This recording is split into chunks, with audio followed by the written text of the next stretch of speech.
18వ వచనం వరకు మన సహోదరులు పురుషోత్తమ మంచి చదివి వినిపిస్తారు. యాకోబు రాసిన పత్రిక 1వ అధ్యాయము 12వ వచనం నుండి 18వ వచనం వరకు సహోదరులు పురుషోత్తమ చదివి వినిపిస్తారు.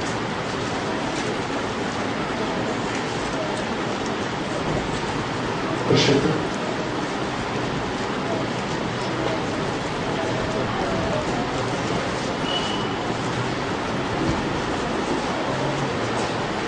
యాకోబు రాసిన పత్రిక 1వ అధ్యాయం 12వ వచనం నుండి 18వ వచనం.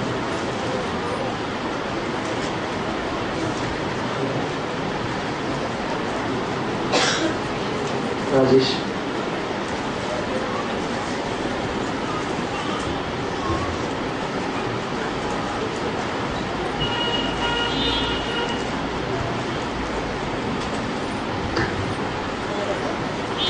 యాకోబు రాసిన పత్రిక 1వ అధ్యాయం 12 నుంచి 18 వరకు చదువుతాం. శోధన సహించేవాడు ధన్యుడు, అతడు శోధనకు ఇచ్చిన వాడై ప్రభువును ప్రేమించే వారికి వాగ్దానం చేసిన జీవ కిరీటం పొందును. దేవుడు కీడు విషయమై శోధింపబడనేరడు, ఆయన ఎవరిని శోధింపడు కనుక ఎవడైనా శోధింపబడినప్పుడు నేను దేవుని చేత శోధింపబడుచున్నానని అనకూడదు. ప్రతివాడును తన స్వకీయమైన దురాశ చేత ఏడవబడి మరలు కొల్పబడిన వాడై శోధింపబడును. దురాశ గర్భము ధరించి పాపమును కనగా పాపము పరిపక్వమై మరణమును కొనను. నా ప్రియ సహోదరులారా, మోసపోకుడి. శ్రేష్టమైన ప్రతి ఈవియు సంపూర్ణమైన ప్రతి వరమును పరసంబంధమైనదై జ్యోతిర్మయుడు తండ్రి యొద్ద నుండి వచ్చును. ఆయన యందు ఏ చంచలత్వమైనను గమనాగమనముల వలన కలుగు ఏ ఛాయ అయినను లేదు. ఆయన తాను సృష్టించిన వాటిలో మనము ప్రథమ ఫలముగా ఉండినట్లు సత్యవాక్యము వలన మనలను తన సంకల్ప ప్రకారం కనెను. దేవుడి మాట మనకు దీవించును.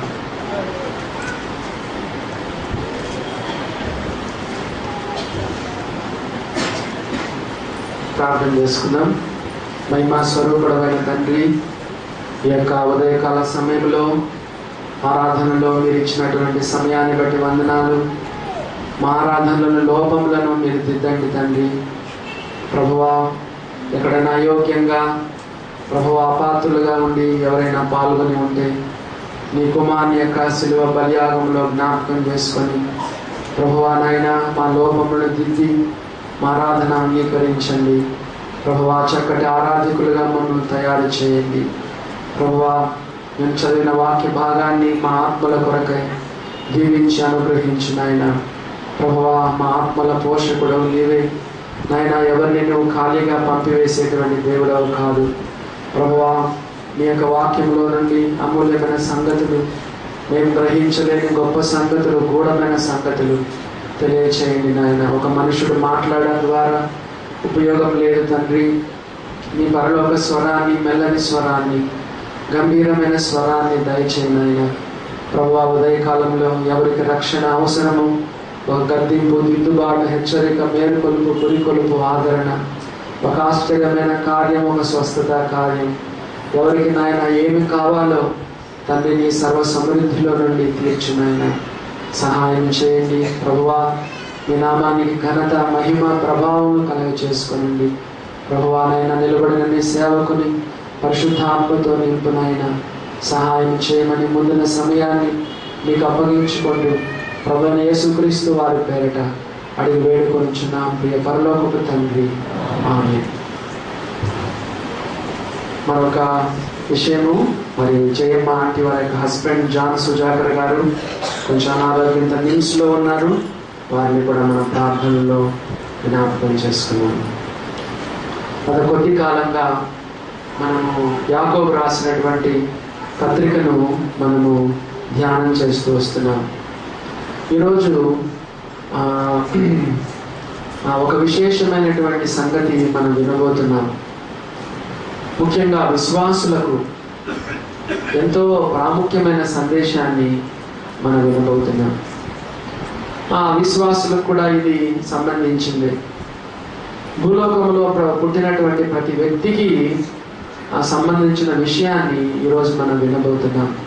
అదేంటంటే శోధన అనేటువంటి విషయాన్ని ఈరోజు మనము ధ్యానం చేయబోతున్నాం. మన అంశం ఏంటంటే శోధన. మరి ఈ మాట ముఖ్యంగా విశ్వాసులు ఎక్కువ వాడుతూ ఉంటారు.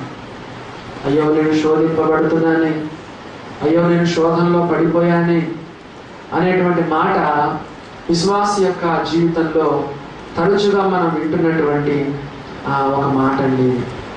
కాబట్టి ఈరోజు ఈ యొక్క శోధన అనేటువంటి మాటను మనము ధ్యానం చేయబోతున్నాం. యాకోబు రాసిన పత్రిక యొక్క ఉపోద్ఘాతాన్ని ఒక వారం మనం విన్నాం కదా. యాకోబు యొక్క పత్రికలో చాలా సంగతులు మనం విన్నాం. ఈరోజు కూడా ఒక విషయం ఏంటంటే, యాకోబు తన పత్రికలో 3 ధన్యతలను రాశాడండి. ఎన్ని ధన్యతలు రాశాడు చెప్పండి? యాకోబు రాసిన పత్రికలో 3 ధన్యతలు ఉన్నాయి. ఆ ధన్యతలను చూసుకొని మనం ముందుకు సాగిపోదాం. మొట్టమొదటి ధన్యత చూడండి, మొదటి అధ్యాయము 12వ వచనంలో యాకోబు తన పత్రికలో 3 ధన్యతలు రాశాడు. మొదటి ధన్యత ఏంటో చూడండి, ఏమని రాయబడింది? శోధన సహించువాడు ధన్యుడు.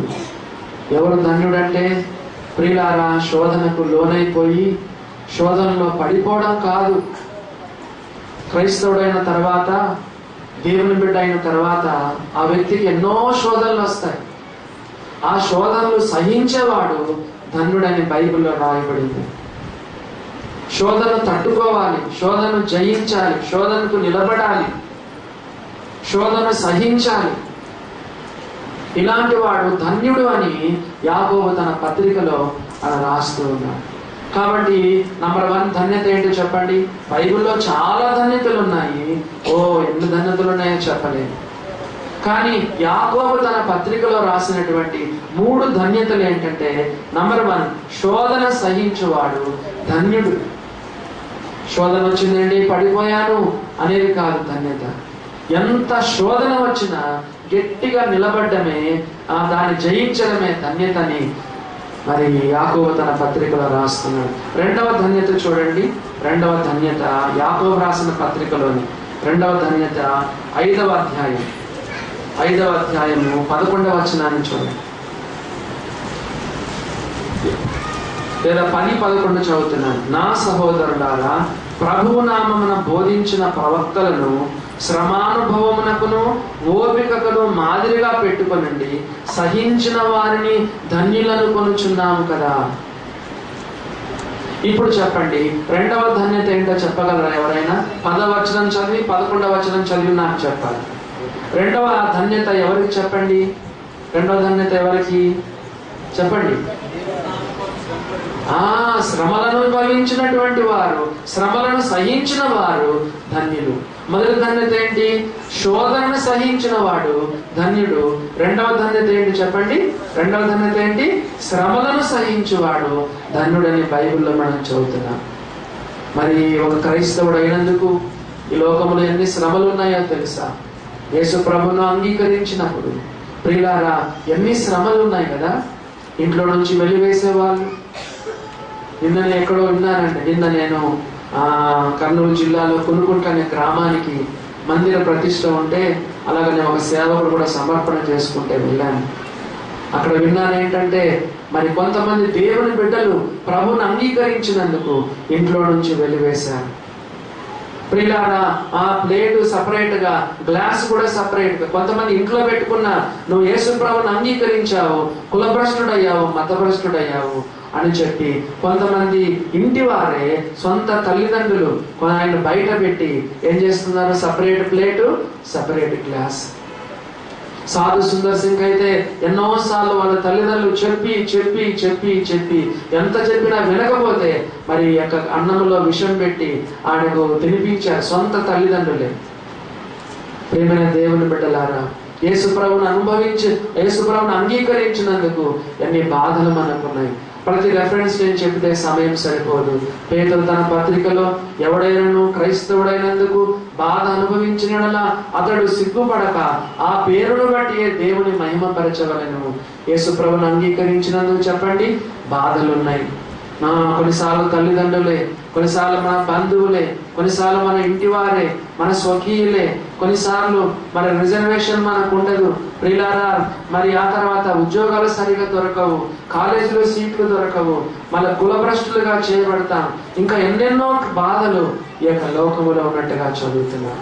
ప్రేమైన దేవుని బిడ్డలారా, రెండవదిగా చూడండి ఏమని రాయబడింది, ప్రభు నామమున బోధించిన ప్రవక్తలను శ్రమానుభవమునకును ఓపికను మాదిరిగా పెట్టుకునండి, సహించిన వారిని ధన్యులను కొనుచున్నాము కదా. రెండవదిగా ఏంటంటే శ్రమలను సహించేవారు ధన్యులని దేవుని యొక్క వాక్యంలో మనం చదువుతున్నాం. మొట్టమొదటిగా ఏంటి చెప్పండి, శోధన సహించువాడు ధన్యుడు. రెండవదిగా శ్రమలను సహించువాడు ధన్యుడు. మూడవదిగా యాకోబు తన పత్రికలో మూడవ ధన్యత ఏమని రాసి పెట్టాడో చూడండి. మొదటి అధ్యాయం కొద్దాం. మొదటి అధ్యాయము 25వ వచనం. మొదటి అధ్యాయము 25వ వచనం. అయితే స్వాతంత్ర్యమునిచ్చు సంపూర్ణ నియమములో తేరి చూచి నిలకడగా ఉండువాడు ఎవడో వాడు విని మరచువాడు కాక క్రియను చేయవాడై ఉండి తన క్రియలో ధన్యుడగును. మూడవ ధన్యత ఏంటి చెప్పండి? యాకోబు తన పత్రికలో రాసిన మూడవ ధన్యత ఏంటంటే స్వాతంత్రమునిచ్చు సంపూర్ణ నియమం అంటే వాక్యం. వాక్యం మనకి ఏం చేస్తుంది చెప్పండి? విడుదల ఇస్తుంది, స్వతంత్రతనిస్తుంది, స్వాతంత్రం ఇస్తుంది. స్వాతంత్రం నుంచి సంపూర్ణ నియమములు అనగా వాక్యంలో విషయంలో వాక్యాన్ని ఎలా చేయాలంటే చెప్పండి, తేరి చూచి. దేవుని వాక్యం ఏదో మరి చదువుకుంటూ పోవడం కాదు, దేవుని వాక్యాన్ని తేరి చూచి అనే బైబిల్లో రాయబడింది. ఇంకా చూడండి, తేరి చూచి స్వాతంత్రం నుంచి సంపూర్ణ నియమములు తేరి చూచి నిలుకడగా ఉండువాడెవడో. అవును, ఏదైతే మనం చదివామో, ఏదైతే మనం విన్నామో దాంట్లో నిలకడగా ఉండాలని బైబిల్లో రాయబడింది. ఇంకా చూడండి ఏముంది, వాడు నియమంలో తేరి చూచి నిలకడగా ఉండువాడు ఎవడో వాడు విని మరచువాడు కాక. చాలాసార్లు మనం దేవుని వాక్యం వింటున్నాం, మర్చిపోతున్నాం, వింటున్నాం, మర్చిపోతున్నాం.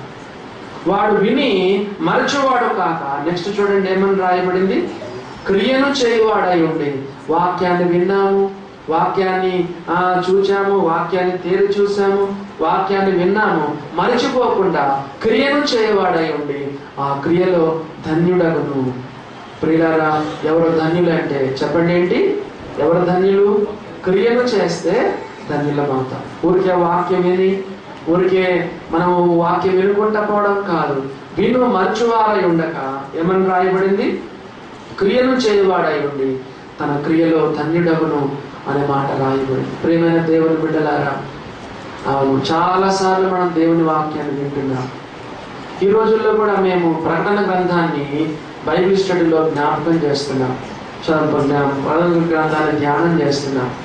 ఫస్ట్లో ఏముందో తెలుసా? ప్రకటన గ్రంథంలో ఈ ప్రవచన వాక్యంలో చదువువాడును, వాటిని విని ఇందులో రాయబడిన సంగతులు గైకొన్న వారును ధన్యులు. దేవుని వాక్యాన్ని క్రియను చేయాలి, దేవుని వాక్యం విషయంలో గైకొనాలి, అప్పుడే మనకు ధన్యత అని బైబిల్లో రాయబడింది. ప్రేమ దేవుని బిడ్డలారా, మనం ఎంతగా దేవుని వాక్యం వింటున్నామో అంతగా మనం దేవునికి లెక్క చెప్పాలి.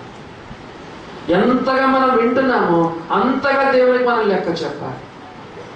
ఏ ధర్మంలో లేనంతగా అంత ఎక్కువగా ఈ రోజుల్లో దేవుని వాక్యం వినబడుతుంది. ఎన్ని ఛానల్స్లో రండి దేవుని వాక్యం కదా, ఎన్ని ఛానల్స్లో దేవుని వాక్యం వస్తుంది. ప్రియులారా, మరి ఎక్కడ చూసినా దేవుని వాక్యమే. సంఘాలలో, బయట కానీ, మీటింగ్స్లో కానీ ఎక్కడ చూసినా దేవుని యొక్క వాక్యం మనకు వినపడుతుంది. కాబట్టి వాక్యం వింటున్న మనము క్రియను చేయువారమై ఉండి క్రియలో ధన్యులుగా ఉండాలి. మొత్తానికి యాకోబు తన పత్రికలో 3 ధన్యతలు రాశాడు. నంబర్ 1, శోధన సహించువాడు ధన్యుడు. నంబర్ 2, శ్రమలను సహించువాడు ధన్యుడు. నంబర్ 3, చెప్పండి, క్రియను చేయువాడు ధన్యుడు అని 3 ధన్యతలు బైబిల్లో మనం చూస్తున్నాం. సరే, మనం ముందుకు సాగిపోదాం. 12వ వచనానికి రండి. యాకోబు రాసిన పత్రిక 1వ అధ్యాయము 12వ వచనం. చెప్పండి ఏమని రాయబడింది?